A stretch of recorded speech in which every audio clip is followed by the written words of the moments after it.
Bonjour et bienvenue pour cette deuxième vidéo sur le chapitre de la récurrence et des suites.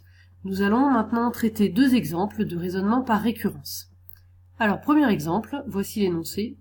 Soit la suite un définie par u0 est égal à 0 et un plus 1 est égal à racine carrée de un plus 2 pour tout entier naturel n. La question est démontrer par récurrence que, pour tout entier naturel n, le terme un est compris entre 0 et 2. Avant de traiter la question du raisonnement par récurrence, on va d'abord regarder un petit peu ce que c'est que cette suite. Donc elle est définie ainsi, elle est définie par récurrence justement, c'est-à-dire que pour calculer par exemple U20, je ne peux pas le calculer directement. Je peux calculer un terme uniquement grâce à celui d'avant. Du coup, je suis obligé de calculer les termes les uns à la suite des autres. Par exemple, pour calculer U1, allons-y. Quand on considère U1 par rapport à cette formule-là, ici, on a 0 plus 1, c'est-à-dire que petit n vaut 0. Donc U1, c'est égal à racine carrée du terme d'avant, U0 plus 2. À chaque fois, n, c'est le terme avant n plus 1. Donc UN ici, c'est U0. Donc ici, U1, c'est égal à racine carrée de U0 plus 2.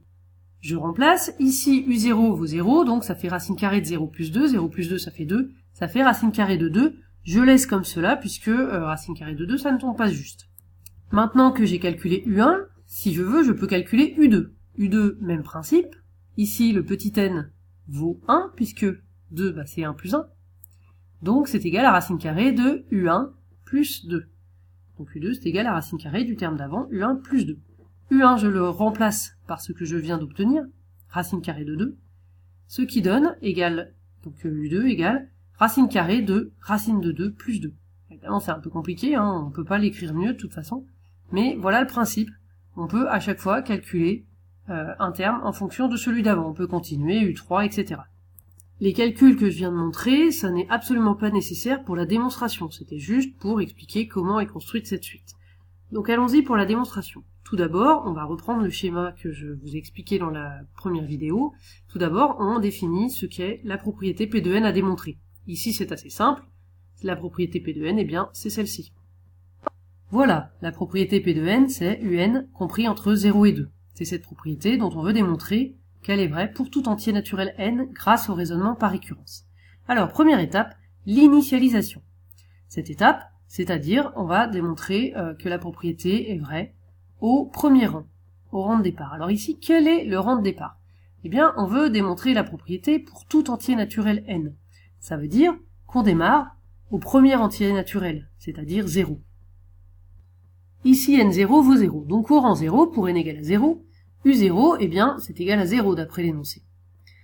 On a bien u0 qui est compris entre 0 et 2, puisque c'est 0. Donc ça veut dire que cette propriété, elle est vérifiée, elle est vraie, pour le premier rang, pour n égale à 0. Nous avons donc démontré la première étape, l'initialisation. Passons maintenant à la deuxième étape, l'hérédité. Pour l'hérédité, on commence toujours par la même phrase.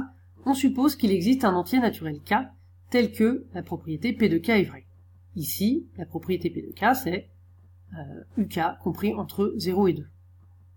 Notre objectif maintenant, c'est de montrer que la propriété est vraie au rang k plus 1, c'est-à-dire que la propriété grand P de k plus 1 est vraie.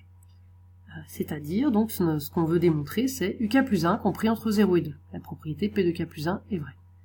Ici, uk plus 1, c'est racine carrée de uk plus 2.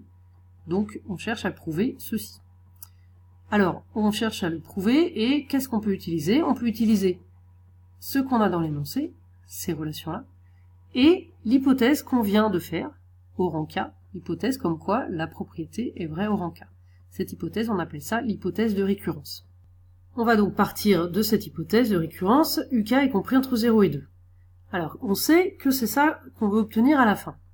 Donc, pour obtenir ceci, eh bien déjà, on va ajouter 2. Donc, on ajoute 2, 0 plus 2, ça fait 2, uk plus 2, ça fait uk plus 2, 2 plus 2, ça fait 4. Maintenant, pour obtenir toujours ceci, c'est notre objectif, eh bien, on va passer à la racine carrée. La fonction racine carrée, elle est croissante, donc on peut l'appliquer à toutes ces inégalités, on garde le même symbole. Donc, on applique la racine carrée, donc ici on a racine de 2, ici on a racine de tout ça, donc racine de uk plus 2, Ici, on a racine de 4. Ensuite, ici, j'ai réécrit racine carrée de 2. Ici, j'ai remplacé racine de uk plus 2 par ce que ça vaut, c'est-à-dire uk plus 1, d'après l'énoncé. Et puis racine de 4, ça vaut 2. Alors on y est presque, puisque on a presque l'inégalité complète. En fait, racine carrée de 2, c'est plus grand que 0. Donc puisque uk plus 1, on vient de montrer que c'est plus grand que racine de 2, eh bien c'est évidemment plus grand que 0, puisque racine de 2 est plus grand que 0, et uk plus 1 est plus grand que racine de 2. On peut dire que, a fortiori, uk plus 1 est compris entre 0 et 2. A fortiori, c'est-à-dire qui peut le plus peut le moins, puisque uk plus 1 est plus grand que 2, a fortiori, il est plus grand que 0.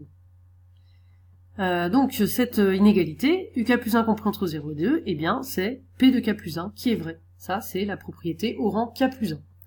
Donc on a démontré que la propriété est héréditaire, c'est-à-dire on a supposé que la propriété est vraie au rang k, et on démontre que dans ce cas-là, si elle est vraie au rang k, alors elle est vraie aussi au rang k plus 1. Nous avons démontré l'initialisation et l'hérédité, nous pouvons maintenant passer à la conclusion. La propriété est initialisée au rang 0, ça c'était donc l'initialisation, et elle est héréditaire, nous avons montré que l'hérédité fonctionne.